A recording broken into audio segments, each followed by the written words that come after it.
A space marine never stops, that is what they tell you. But the bolter runs empty eventually. The campaign ends, the ship docks, and then, in a stone cell with nothing on the walls and a schedule written on a card, the most dangerous weapon in the Imperium has to figure out what it is when it is not pointed at anything.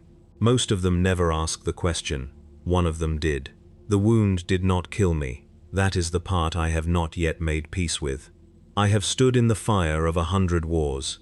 I have taken blows that would unmake ordinary men at a cellular level, have carried the dead weight of battlefields across 3 centuries of continuous service, have walked out of environments that reduce ordinary soldiers to biological residue, and found nothing more to show for it than scorched ceramite and a field dressing applied during the retreat. None of that prepared me for the 47 days that followed my evacuation from Velikor 3. None of it prepared me for the silence. None of it prepared me for the hours. I am Brother Aldrich. I serve the 3rd Company of the Ultramarines. I have served for 291 years. I know the weight of a bolter the way other men know the weight of their own hands. I know the smell of burning ceramite and promethium, and the particular sweetness that hangs in the air after a space battle, when the recyclers are working too hard, and the corridors fill with a smell like warm copper and machine oil. I know the sound a bolter shell makes when it strikes power armor at the wrong angle, the different pitch of a clean penetration versus a deflection, the particular silence that follows the end of a firefight when no one moves, and the smoke does not yet know which direction to drift. I know all of this. I have known it for nearly 3 centuries. What I did not know, what I had somehow in those 3 centuries never been required to confront, was the exact texture of an afternoon with nothing in it. The wound came from a Tau pulse rifle at point-blank range on the agri-world of Velikor 3 during what had been, up until that moment, a relatively contained pacification action. I do not say this to diminish it. A Tau pulse weapon at close range is not a toy. At the distance that particular weapon was discharged against a gap in my ceramite that a stress fracture from Velikor 2 had left unreported and unrepaired, the round punched through into the cavity housing my secondary heart and did what it was designed to do. The secondary heart is, as its name implies, not the primary one. I did not die. I was removed from the field by Brother Sergeant Kalen, who carried me across 600 meters of open ground under continuous fire and deposited me in the waiting Thunderhawk with a composure I have since tried to thank him for, adequately, and found I lacked the vocabulary to do so. The primary heart compensated. My Laraman cells began their work. The apothecary, Brother Thessaly, spent 11 hours in the surgical bay of the strike cruiser Resolute, doing what apothecaries of the Adeptus Astartes do, which is to say, he repaired the damage with a calm precision that would have been beautiful to observe had I been conscious for it.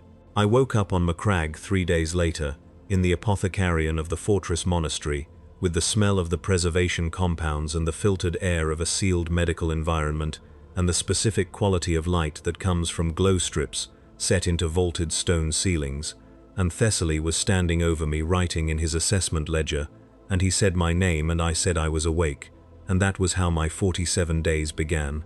I had not been on Macragge for 23 years. I want to be precise about what the recuperation schedule looked like, because the precision matters to what I need to say about it. Thessaly had delivered to me, in writing, on a piece of regulation vellum folded once in half, a schedule of activities approved for my recovery phase.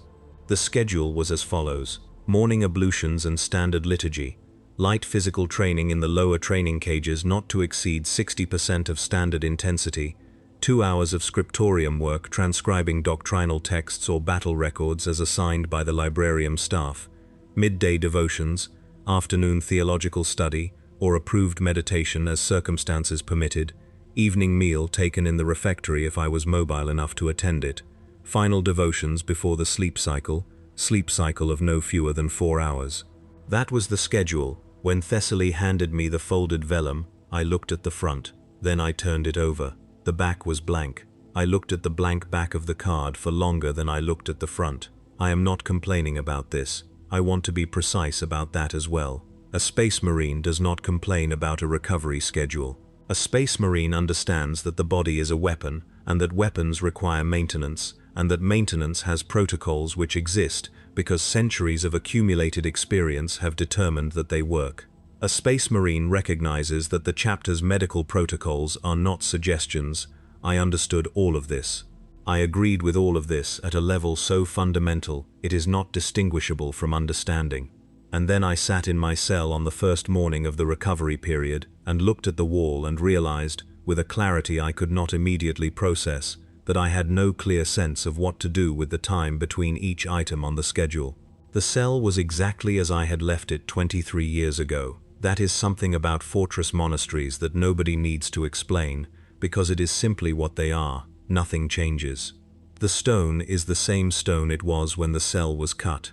The hooks for the armor stand are in the positions they were set in by whoever built this level of the barracks, and they are exactly where I left my armor when I last occupied this cell, and they are exactly where any armor hanging from them would need to be hung. The small niche in the wall where I had placed, at some point in the deep past, a fragment of something that might have been a campaign medal, or might have been decorative metalwork from a reclaimed city, still contained that fragment in the same position. The cot was narrow and functional. The glow strip in the ceiling produced exactly the same quality of light it had always produced. The temperature was 17 degrees, which is the standard cell temperature in the 3rd Company barracks on Macragge, which it has been for as long as any environmental record goes back, which is longer than I have been alive. I sat on the cot. I looked at the wall. The wall was stone. It was grey. It was unmarked in any significant way, with one small deviation near the upper right corner, where a repair to a crack, made at some point before I was assigned this cell, had produced a slightly different color in a diagonal line approximately 30 centimeters long. I had lived in this cell, in aggregate across many years of returned and departed, for something in the neighborhood of 900 hours. I had slept in this cell, I had performed my devotions in this cell, I had maintained my equipment in this cell and reviewed tactical materials and read the approved volumes from the shelf and done all of these things without, apparently, ever looking at this wall long enough to notice the repair line in the upper right corner. I noticed it now. The first activity on the approved schedule was morning ablutions and liturgy. I performed them with full attention. The ablutions took 12 minutes, which is the standard duration. The liturgy, being the 18 lines of the Oath of Moment followed by the 3 passages from the Codex Astartes pertaining to duty, vigilance, and the primacy of the mission, took 22 minutes, which is slightly longer than standard because I spoke each line at a pace that allowed for actual consideration of the words, rather than the efficient recitation that serves well enough when there are other items requiring attention. I meant the words. I have always meant the words. They rose and settled and were absorbed by the stone in the way that sound is absorbed by old stone, and when they were done, I sat on the cot again and checked the card and saw that the next item was light physical training. I went to the lower training cages. There are 12 lower training cages in the exercise warrens of the Fortress Monastery, set in a row along a corridor cut directly from the bedrock of Macragge's primary continental mass. At the hour I arrived, 3 of the cages were occupied. In the first, 2 neophytes worked a grappling drill under the supervision of a scout sergeant I did not recognize, probably assigned to my company while I had been on campaign. In the second, an Astartes I recognized as Brother Vassian from the 5th Company was working a solo program against the practice servitors at what sounded, from the sounds reaching me through the stone walls, like considerably more than 60% intensity, which meant either that Vassian had a different kind of wound than mine, or a different kind of relationship with his apothecary. I took the 3rd cage at the end of the row, where the wall is set slightly lower and the air carries more moisture, the moisture of old stone that has absorbed 20,000 years of human sweat. The servitors in the lower cages are the maintenance grade, not the combat grade. They are calibrated for form correction rather than genuine opposition, built to demonstrate the receiving end of technique rather than to provide it. I set the program to 60% of standard intensity and began. I want to explain precisely what 60% of a Space Marine's training intensity actually looks like, because it is relevant to understanding what I experienced. From the outside, 60% looks like controlled, fluid, expert violence, executed with economy and discipline. Each strike is technically perfect. Each defensive pivot is exactly what the codex describes. The footwork is correct. The transitions between positions are clean. From the outside, it looks like a demonstration of complete mastery. From the inside, at 60%, it feels like moving through a medium that offers no resistance. It feels like the body executing patterns it was designed to execute, in an environment that offers exactly as much difficulty as the patterns were designed to overcome. And the result is that the body and the environment are calibrated to each other in a way that produces no sensation of engagement whatsoever. The patterns run. The program completes. Nothing happens except time passing. I ran the program for 40 minutes. I struck and moved and blocked and pivoted and breathed. The servitors responded within their programmed parameters. I did not feel afraid, or focused, or satisfied, or engaged. I felt my secondary heart making its occasional reminder of discomfort in my left side, which was actually a useful sensation, because it was a sensation, and the rest of it was the efficient processing of a task scheduled in the second position on an approved activity card. When the program completed and the servitors returned to standby, I stood in the center of the cage and waited for whatever was supposed to follow. In ordinary circumstances, following a training session, there is a particular state that arrives without effort. The body has been used, the mind has been occupied in coordination with the body, and the result is a kind of ordered readiness, a tuned instrument. What arrived now was the awareness that the cage was quiet, and 40 minutes remained before the scriptorium session, and I had no task to direct that 40 minutes toward. I stood in the cage for perhaps 5 minutes. Then I went to the refectory. The refectory in the 3rd Company barracks is a long room with stone tables set in parallel rows and high windows that look out toward the secondary training grounds. At the early hour of my arrival, only 2 kitchen serfs were present, working at the preparation stations at the far end. They acknowledged my presence once and did not acknowledge it again, which is the correct conduct of a serf in the presence of an Astartes, and which I have never before, in 291 years, found strange. I sat at one of the stone tables. I was brought recaf without asking. It was dark and slightly bitter and not technically recaf, which it never is in the fortress monastery because true recaf requires supply lines that are more efficiently directed elsewhere, but it functioned as recaf functions, providing a sensory occupation for the 40 minutes. I drank the recaf. I looked at the high windows. Outside, the cloud cover of Macragge moved in the direction that Macragge's upper atmospheric winds always move the cloud cover at this time of year, which I had never, until this moment, made note of. I watched the cloud cover move. It moved with the slow, indifferent authority of a planetary weather system that has been moving without input or observation for as long as there has been an atmosphere to move through. I watched it until the 40 minutes were finished. Then I went to the scriptorium. The Librarium Scriptorium is a long room on the 4th tier of the eastern wing, and it smells of parchment and the chemical compound used to preserve the oldest documents, a smell with a faint acidity that I associate entirely with this room, and with no field environment whatsoever.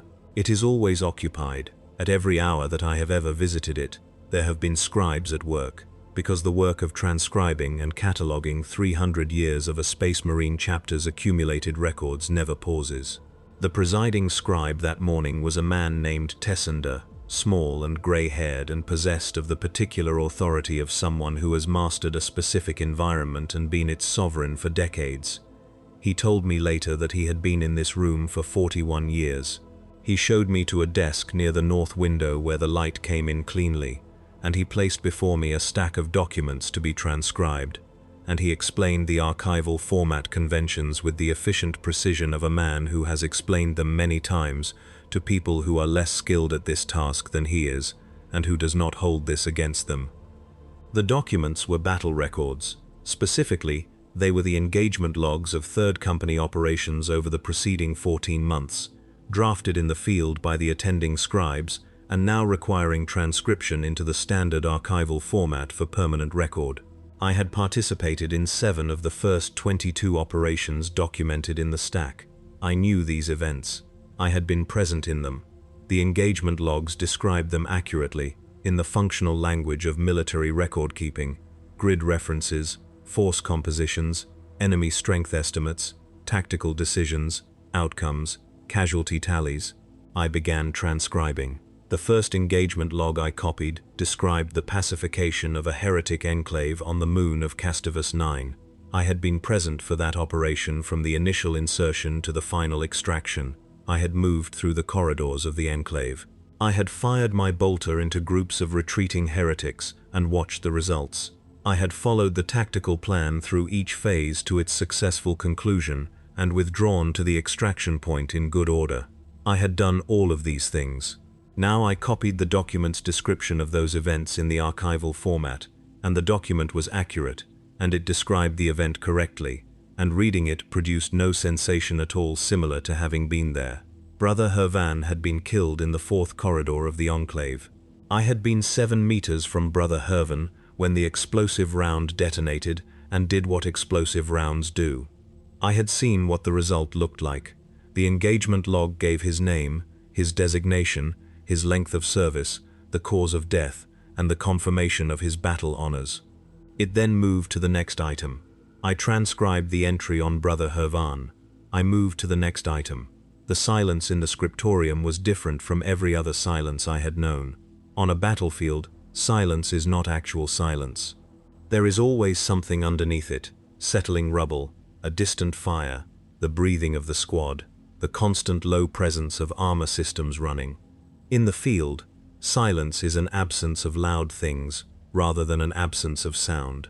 In the scriptorium, the silence was complete enough that I became aware of the scratch of Tessander's stylus at the far end of the room as a distinct sound, and of the occasional shift of a serf scribe's chair as a distinct sound, and of the deep structural vibration of the fortress monastery's foundations, so low in frequency that it is normally below the threshold of active attention, as a distinct sensation.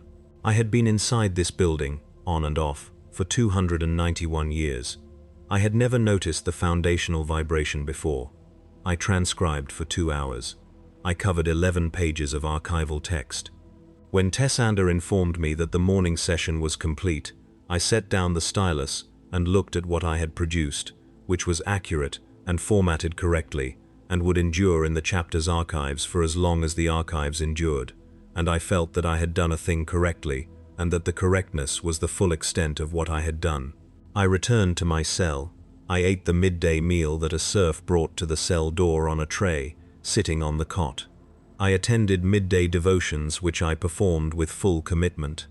Then I looked at the card and saw that the next item was theological study or approved meditation. I looked at the 9 volumes on the shelf. I took the Codex Astartes from the shelf. I began to read. I want to be clear that I have read the Codex Astartes many times. I have read it in the way a working warrior reads it, which is to say in targeted consultations, turning to specific sections for specific tactical and doctrinal guidance. I have not read it within any memory I have reliable access to as a cover-to-cover text to be moved through from beginning to end. Reading it this way produces a particular quality of experience. The Codex is not written to be read this way. It is written as a reference architecture, a system for consultation rather than a narrative to be followed. Reading it cover to cover is the textual equivalent of examining a building by measuring each individual stone. Technically complete, structurally confusing, missing the thing that makes the stones a building. I read for an hour.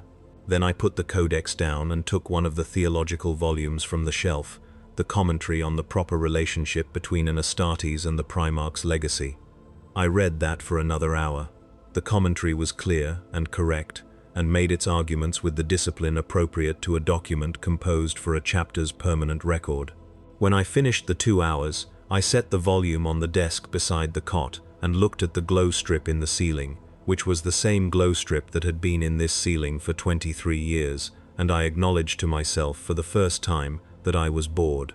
The word halted everything, not because boredom was forbidden. It is not listed as forbidden in any document I am aware of, not because I had been warned against it, not because any part of my training had addressed it as a danger to be avoided. It halted me because in 291 years it had never applied. A space marine does not experience boredom. This is not a rule written anywhere. It is simply what has been true. The schedule of a space marine's existence is designed with sufficient density of approved activity that the gaps between items are navigated naturally, carried across by the momentum of the previous item or the preparation for the next. 291 years of this schedule had worked so smoothly that I had never encountered the gap before. I was in the gap now.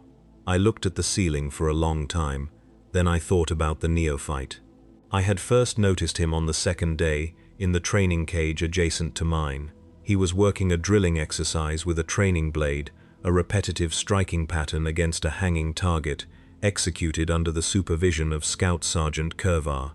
He was doing it correctly, which meant the form was technically adequate and improving within the session, but he was doing it with the mechanical repetition of someone who has not yet made the pattern his own, who is following instructions rather than executing instinct. This is normal at his stage. What was not normal, or rather what was not what I expected, was the moment when Kurvar's attention was directed elsewhere and the neophyte stopped the drill for approximately 4 seconds and stood still, holding the training blade loosely, looking at the hanging target, and the expression on his face was one I had no immediate context for. I had seen his face for 4 seconds across the width of the training warrens. It was not a significant encounter, and yet I found myself returning to it. His name was Kale. I learned this on the 4th day from Kurvar, who provided the information with the cautious precision of a man uncertain why a 3rd Company battle brother was making inquiry about his charge. I told Kurvar I had noticed the formwork and wanted to know who the neophyte was. This was true enough. Kurvar's wariness subsided somewhat. He told me Kale was 14, recruited from a world called Lethis Prime in the Ultima Segmentum, currently in the early stages of the induction sequence with the first 3 gene seed implants completed and the remainder pending the physiological preparation work that the subsequent months would provide. He was promising. Kurvar said this with the matter-of-fact assessment of a scout sergeant who has evaluated many neophytes and knows what promising means in operational terms. I thanked Kurvar and went back to the scriptorium. On the 6th day I passed Kale in the corridor outside the armory, and we made the brief acknowledgement of 2 Astartes, one fully inducted and one in process, passing in a corridor. He moved correctly. His bearing was appropriate. The expression on his face was the expression a neophyte should have in the presence of a senior warrior, attentive and composed. I did not stop him. I thought about his face in the training cage for the rest of the afternoon. This continued to happen. Each evening, in the time allocated for approved meditation, I attempted the standard contemplative practice, which is the directed attention toward duty and the Primarch's will that produces, when practiced with correct technique, a centered stillness appropriate for a warrior at rest. I performed the practice. I applied the correct technique. The centered stillness arrived. And then, in the space after it, Kale's 4 seconds in the training cage was still there, waiting, in the way that things wait when you are not sure what to do with them. On the 8th day, Thessaly came for his assessment. He examined the secondary heart's reconstruction with the equipment of his office, noted the correct progression, said that full combat readiness could be expected in 3 to 4 weeks, and was preparing to leave when I asked him a question I had not planned to ask: whether a space marine was supposed to feel calm during the recovery period. Thessaly stopped. He looked at me with the specific quality of attention of an apothecary who has received an unusual question from a patient and is calibrating how unusual it actually is.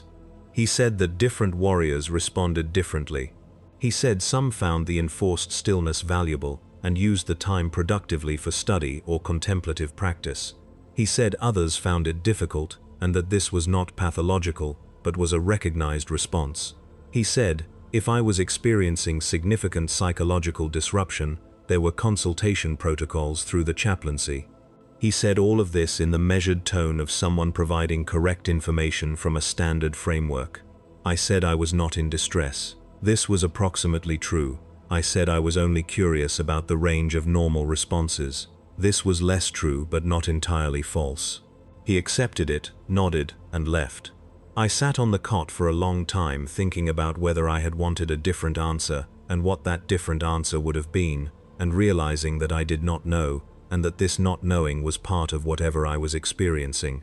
On the 10th day I went to the Dreadnought Bay without adding it to the schedule card, because it was not on the schedule card, because Thessaly had not put it on the schedule card, and because going to the Dreadnought Bay was neither a forbidden activity nor an approved one, but simply a thing I decided to do at the end of a morning session in which I had completed training and transcription and devotions, and was looking at the card for the afternoon, and knew with a certainty I could not fully explain that I was going to spend another 2 hours failing to meditate correctly if I followed the card again.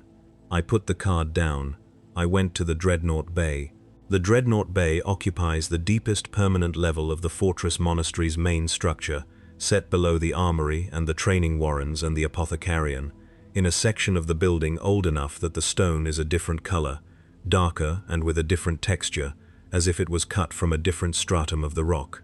The ceilings are lower here than in the upper levels, which is counterintuitive given that the machines that stand in the alcoves are considerably taller than anything above, but the original construction predates the dreadnought interments and has not been substantially modified for height. The machines stand with their heads near the ceiling, each one an armature of metal and ceramite and machine spirit housing what remains of a warrior who could no longer remain a warrior in the conventional sense. There are 17 dreadnoughts in the 3rd Company's assigned alcoves. 3 are currently active, meaning awakened and undergoing maintenance calibration between deployments. The other 14 are dormant, sealed in the long sleep between campaigns. The bay is tended by a team of tech marines and their servitor complement, who move through the alcoves with the patient thoroughness of people who understand that the work they are doing is not maintenance of equipment, but stewardship of lives, and who treat it accordingly. The smell of the Dreadnought Bay is unlike anything else in the Fortress Monastery. It is the smell of machine oil and the suspension compound used in the sarcophagi, and something underneath both of those that I cannot name precisely, something organic and chemical together, the smell of biology suspended in proximity to technology for a very long time. I came for Brother Tyrion. Tyrion has been sealed in his dreadnought for 120 years. Before the sealing, he served as a warrior of the 3rd Company for another 180 years, making his total service 3 centuries, which exceeds mine by 9 years. He was interred following injuries sustained at the defense of HR 4th. Injuries severe enough that immediate suspension was the only alternative to death, and which required 11 months of reconstruction work after the suspension before the sarcophagus could be sealed around him and the machine could walk. He has walked since then. He has fought. He will fight again. Between those times he sleeps. He was not sleeping when I arrived. The tech marine on duty informed me that Tyrion had requested awakening 2 days prior and had been in a waking state since, which was apparently a pattern at this time of year, though the tech marine did not explain it, and I did not press for the explanation. I approached the alcove. Tyrion's armature is the accumulated record of 300 years of maintenance and damage and repair. It has been rebuilt in sections, modified for new weapon configurations, repaired from damage sustained in campaigns across a century and a half of active dreadnought service. The original elements show through in the older sections, where the metal has a different quality, a different depth to its finish, the specific look of metal that has been in existence for a very long time. The sarcophagus at the center of the armature is original, or as close to original as replacement allows. I have seen this machine on active campaign. I have stood beside it in the fire of a battle and relied on what was inside it. I had never, until this morning, stood before it with no military purpose in mind. The optical lenses of the armature tracked my approach. The vocoder, which carries a roughness that maintenance has never fully resolved, produced the low register sound of Tyrion's voice. He said my name. He said he had heard I was here. Word travels through a fortress monastery with the efficiency of any enclosed community, which means quickly and with incomplete accuracy. He knew I had been wounded. He knew I was recovering. He said it was good that I had come, with the slightly too deliberate pacing that characterizes everything Tyrion says, as if each sentence requires a preparation that the rest of us have long since automated. I told him I was not certain why I had come. This was the most honest thing I had said in 10 days. The machine's systems made their ambient sounds around his voice, the cycling of the life support, the low power plant hum, the occasional click of some internal component adjusting to a temperature variation. Then Tyrion said that he remembered that feeling. He said he remembered the first enforced recuperation period of significant duration, a wound he had taken at perhaps 150 years of age that required 6 weeks in the apothecarian and another 4 in light duty. He said the feeling during those weeks was, in the description he settled on after what felt like a genuine search for the right words, the feeling of a mechanism running without load. Running without load. A mechanism designed to work under resistance, running in the absence of that resistance. Consuming the energy of its operation, producing the motion of its operation, maintaining the heat and wear of its operation, and generating none of the product that the operation exists to generate. I said I thought that was exactly right. He said the chapter had answers for it. He said the codex, the liturgy, the training regime, the doctrinal study. He said all of those answers were correct, and all of them were partial. He said that in 300 years of experience, he had found no complete answer, only the fact that when the campaign began again, the question dissolved in the demands of the campaign and ceased to present itself as a question. I asked him what he did during the dormancy periods, the long sleeps between deployments when the sarcophagus was sealed and the machine stood in its alcove and he was suspended in the dark between one campaign and the next. He was quiet for longer than usual. Then he said he thought about things he had seen. He said 300 years accumulated more material for thought than a single lifetime could adequately process in real time, and the dormancy periods provided extended intervals for processing some of that material. He said this without emphasis, in the same measured way he says everything. I asked if that was sufficient. He said that sufficient was not always the relevant measure. I stayed for an hour. We did not speak for most of it. I stood before the machine that contained what remained of a man who had been a warrior for 3 centuries and who would continue being a warrior for as long as the machine that held him continued to function. And I looked at the armature and the sarcophagus and the repairs in the casing where previous damage had been sealed over, and I thought about what it meant to be a weapon that could not be set down. On the 14th day I found Cale in the scriptorium. He was assigned to the same kind of transcription I had been given, historical records from the early Indomitus Crusade, copied from older formats into the current archival system as part of the ongoing digitization of the older records. He was working slowly, which was normal for a 14-year-old neophyte doing archival transcription for the first time, and with a careful attention that was not normal, because the natural tendency when performing a mechanical transcription task is to let the attention operate on autopilot. Cale was actually reading what he was transcribing. I sat at the adjacent desk. He registered my presence with correct composure.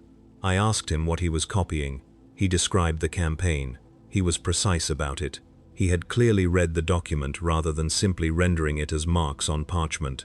When I confirmed that the campaign he described was the one I thought it was, he asked me, with the controlled directness of a 14-year-old who is not yet sure which questions are permitted, whether the text's framing of a particular action as a repositioning was accurate, or whether it was actually a withdrawal under pressure. I told him it was a withdrawal under pressure. I had been there.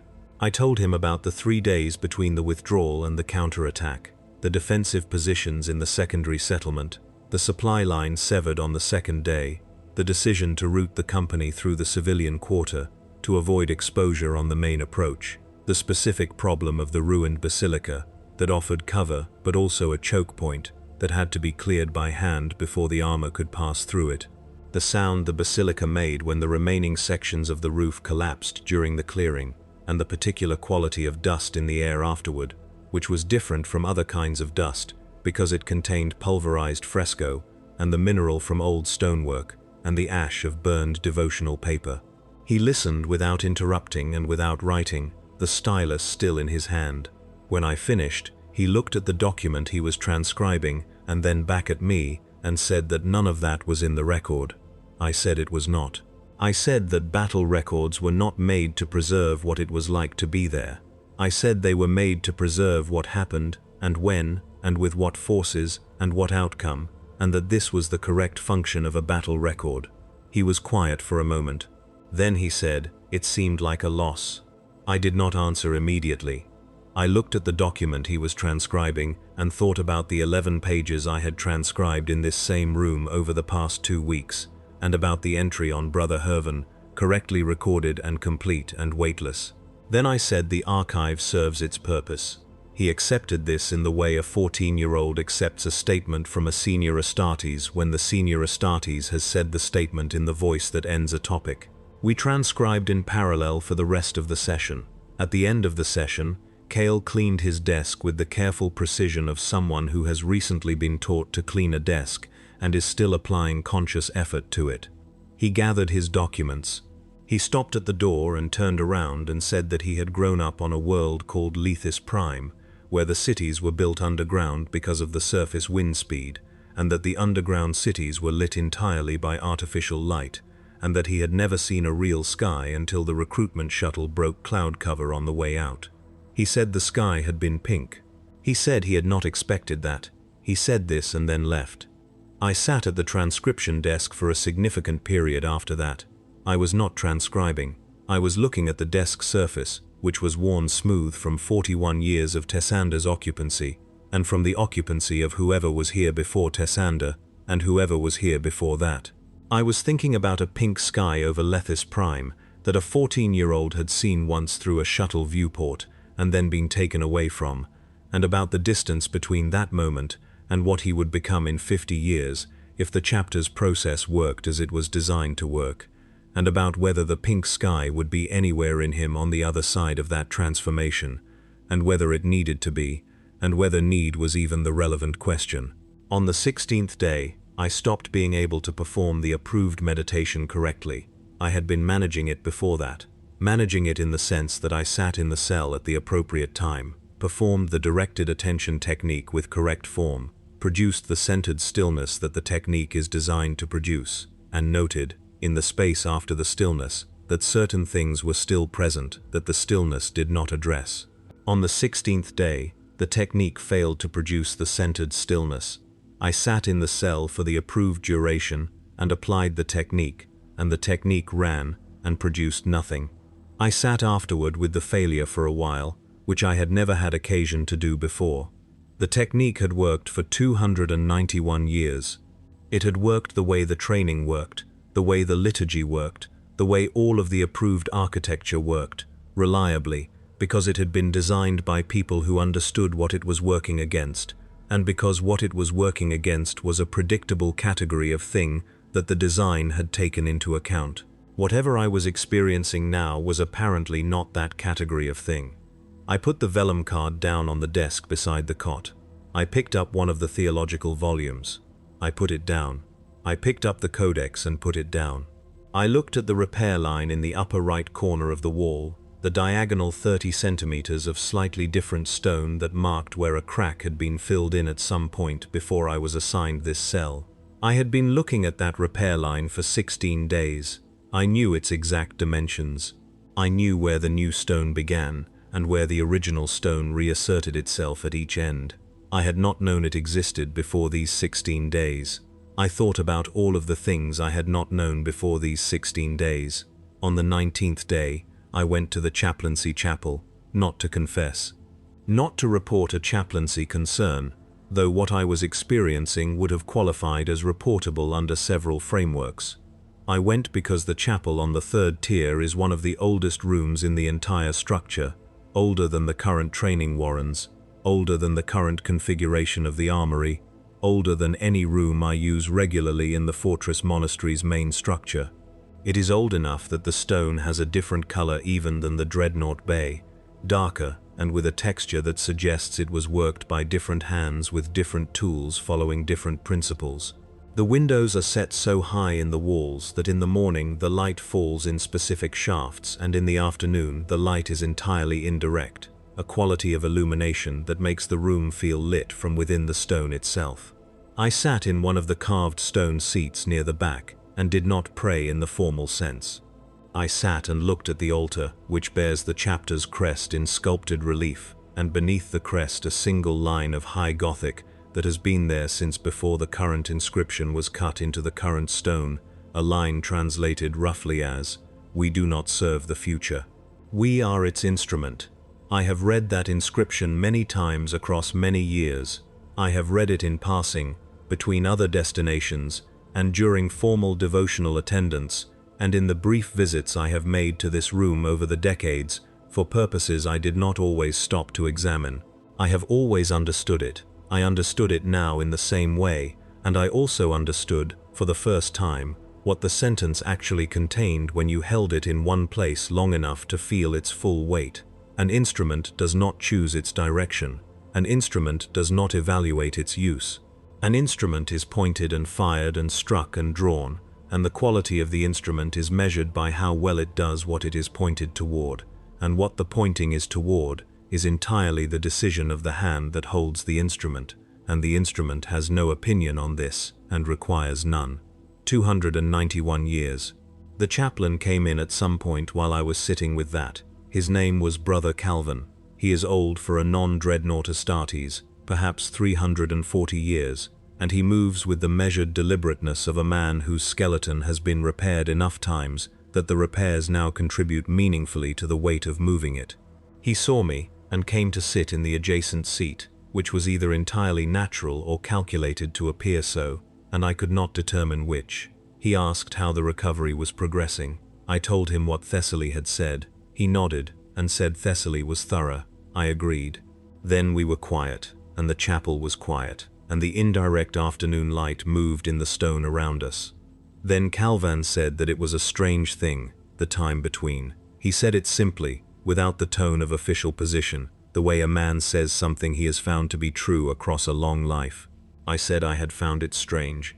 He said every warrior found it strange in their own way, and that the approved activities were designed to make it navigable, rather than to make it comfortable, because comfortable was not a reasonable goal, and navigable was. He said that sometimes the navigating worked smoothly, and was barely noticed, and the recovery period passed as scheduled, and the warrior returned to service with the sense that a necessary interval had been completed. He said that sometimes the navigating worked less smoothly, and that when this happened, it usually indicated something that the warrior needed to look at more carefully than the schedule typically permitted. I asked him what he had found to be true about the time between, after 340 years of experience with it. What it actually was, if he could say it. He was quiet for a time that was long enough to be genuine rather than performative.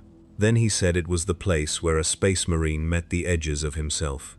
He said that in combat, the self was entirely occupied by combat, by the mission and the threat and the duty and the calculation of the immediate.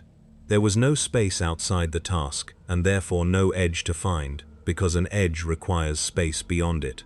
He said that in the time between, the self came up against its own limit and felt the shape of that limit from the inside, and that this was uncomfortable for the reason that most uncomfortable things are uncomfortable. It was information the body and mind were not accustomed to receiving and did not have established processing for. He said that the approved activities were designed to provide processing frameworks. He said they worked for most warriors in most circumstances and did not work for all warriors in all circumstances. He said this without judgment. He looked at me when he said the last part. I said I had noticed. He said yes. He said it was not a problem that required correction. He said that what I was sitting with was something the chapter did not deny existed and did not have a complete answer for, because a complete answer would require the chapter to address things that are in tension with the purposes the chapter serves, and that tension is managed rather than resolved, and the managing is done by the approved activities working on most warriors most of the time. He said I should sit with what I was sitting with for the remainder of the recovery. He said the next campaign would provide its own occupation. He said what I was sitting with now would be neither wasted nor entirely resolved, and would be folded into everything else, the way everything is folded into everything else over time. He got up with the care of old knees and walked out of the chapel with the measured pace of someone who has learned to budget impact across a very long life. I sat for another hour. I looked at the inscription. I held the sentence until I could feel the full weight of it. I thought about what it meant to be an instrument with 291 years of operational history and no authorized vocabulary for what I was currently experiencing. On the 22nd day, Brother Orvis died. I had not known Orvis well. He was 5th Company, a warrior of approximately 180 years, whose name I knew from shared theaters rather than shared deployments. He had been in the Apothecarian for 6 weeks prior to my arrival, for reasons described officially as systemic organ failure, which in the vocabulary of Astartes medicine means the body has accumulated sufficient damage across sufficient years that the enhanced biology and the apothecary's resources together cannot continue to maintain the balance. It is uncommon. It happens. The body is a weapon, and weapons wear.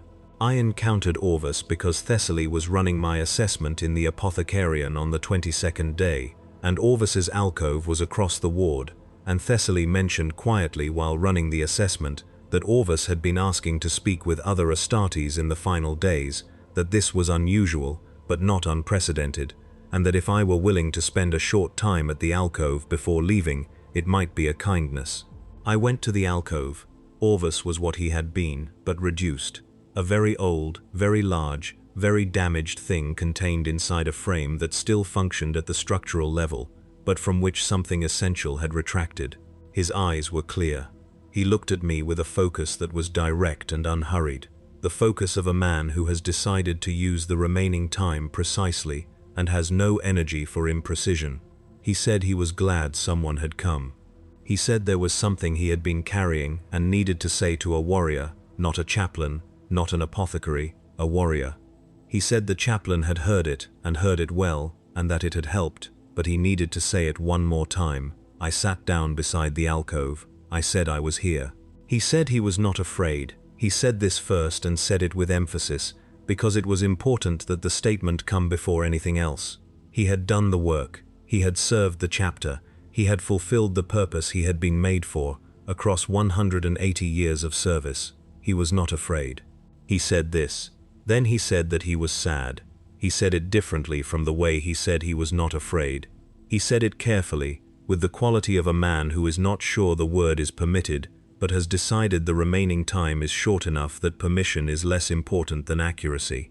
I said nothing. There was nothing to say. He said he was sad because in the past weeks, lying in the Apothecarian, with the time that the Apothecarian provides, he had begun thinking about things he had not thought about in a very long time. He said there was a world he came from. He said that world had a particular color in the afternoon sky, a golden color that came from particulate matter in the lower atmosphere, and he had not thought about that color in what he estimated was 150 years, and now he could not stop thinking about it. He said he was sad that he had not thought about it sooner, that he had not thought about it when there was time and capacity to think about what it meant, to think about what it meant to have come from somewhere specific and to have become something very different, and whether the somewhere was still in there under all the becoming. He said he was not questioning the becoming. He was precise about this.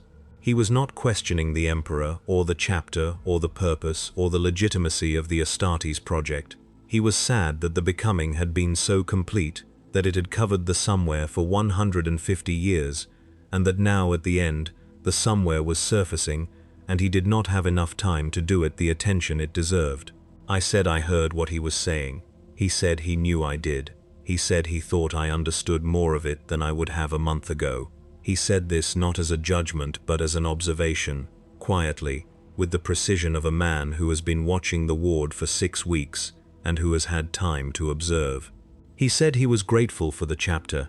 He said this with the same clarity as everything else. Both things were true. He had served well and was grateful for the service, and was also sad about what the service had covered.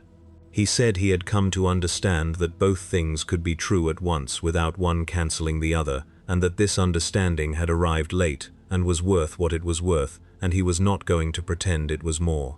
He died the next morning. Thessaly and the duty chaplain were present.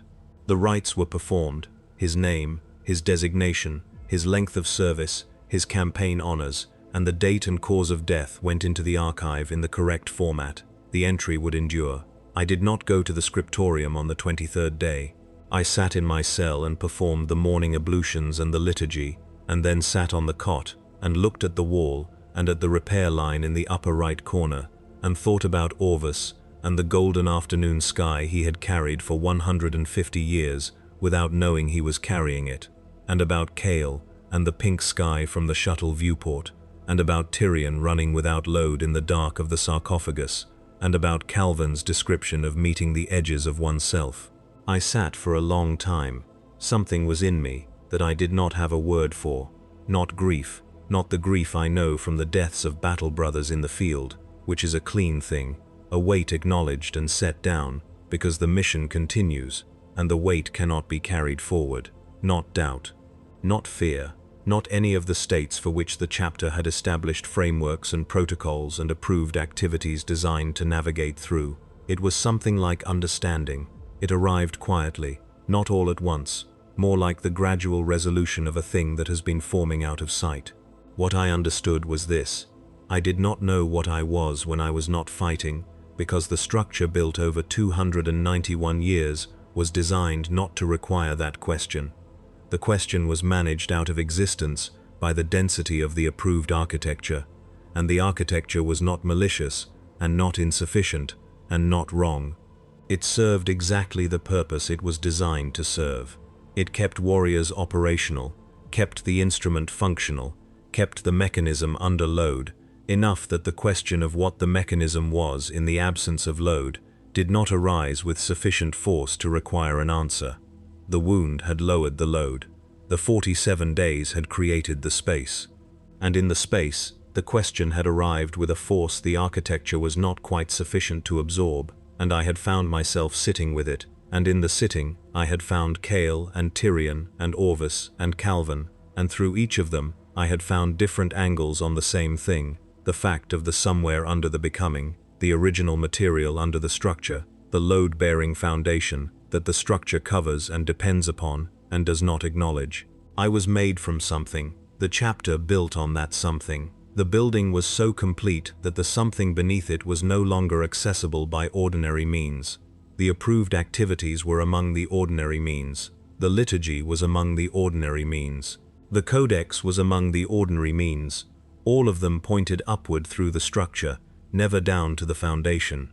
The wound had pointed down. On the 31st day, Thessaly cleared me for return to full duty subject to a final assessment. On the 33rd day, the final assessment confirmed full reconstruction. He handed me the clearance documentation in the same efficient way he had handed me the schedule at the beginning. Precisely, without sentiment, correctly.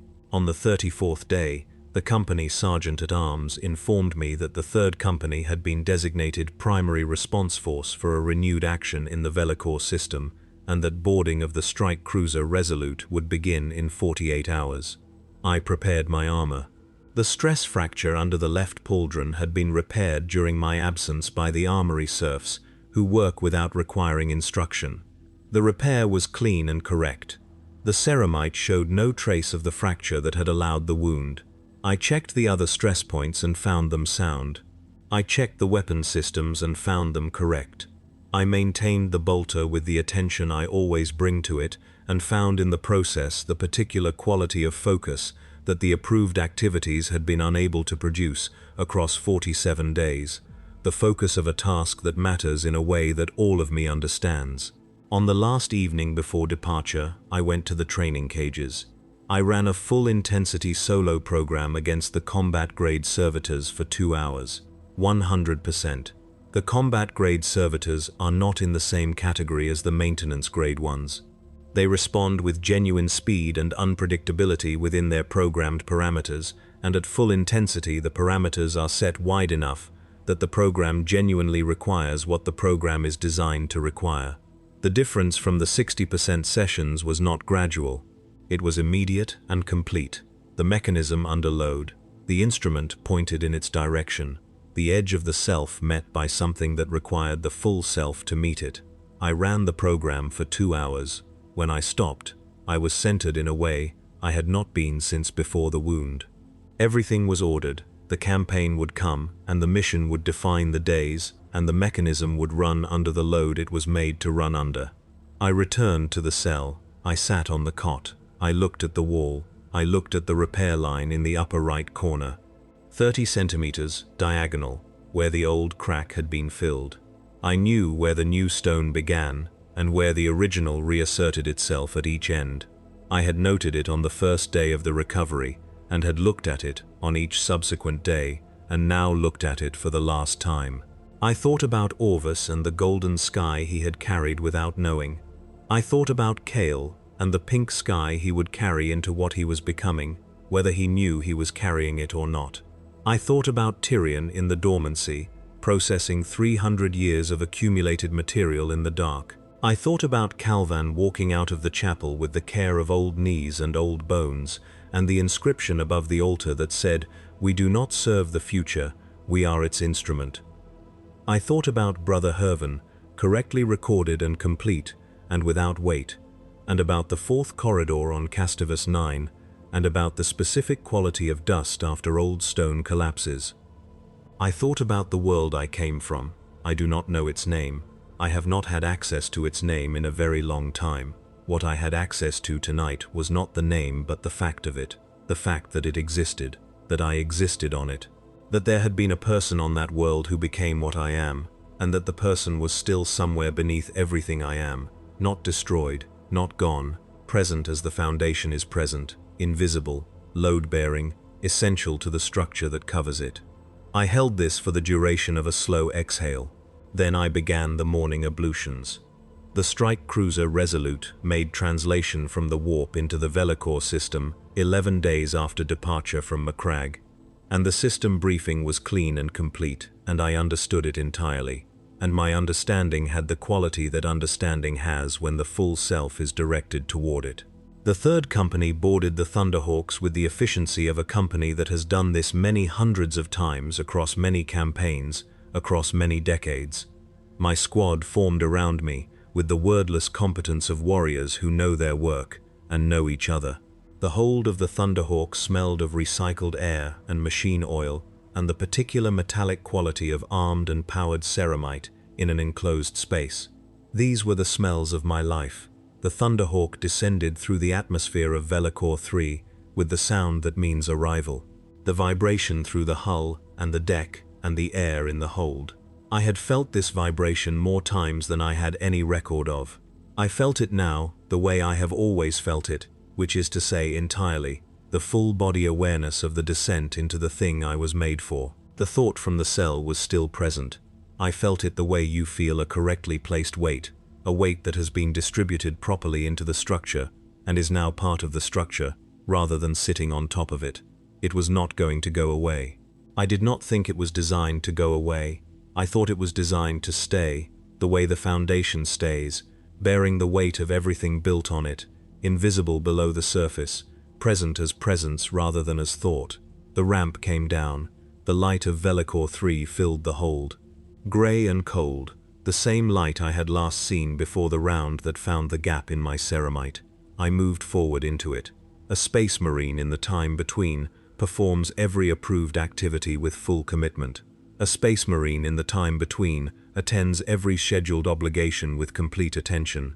A space marine in the time between does not experience boredom or the particular variety of sadness that Orvis named at the end, or the particular quality of noticing that Calvan described as meeting the edges of oneself. A space marine in the time between does not experience these things because the schedule is designed to prevent it. Sometimes the schedule does not prevent it entirely. When it does not prevent it entirely, a warrior learns something that the schedule did not teach, not something the chapter would have chosen as a lesson, something older, from further down, from the level of the foundation the structure was built on, the material that was there before the building, the somewhere under the becoming. He carries it forward. He does not set it down. He carries it the way the foundation carries the structure, invisibly, without acknowledgement, in the place beneath everything else where the things that bear weight reside. He serves, he fights, he fulfills the purpose he was made for. He does this because it is what he is, and because it is what he was made, and because he understands, now, that both of those things are true, and that the made does not cancel the what he is, and the what he is does not cancel the made. Both are true. They do not resolve. They do not need to. He knows this now. He learned it in 47 days of silence that the schedule was not quite enough to fill. He will not forget it. Forgetting would require a specific act of will the chapter did not provide for, and that he is not inclined to perform. He walks forward into the grey light of Velikor III, and the campaign begins. He is Brother Aldrich of the 3rd Company of the Ultramarines. He used to be called something else. He carries both names, even though he only knows one of them.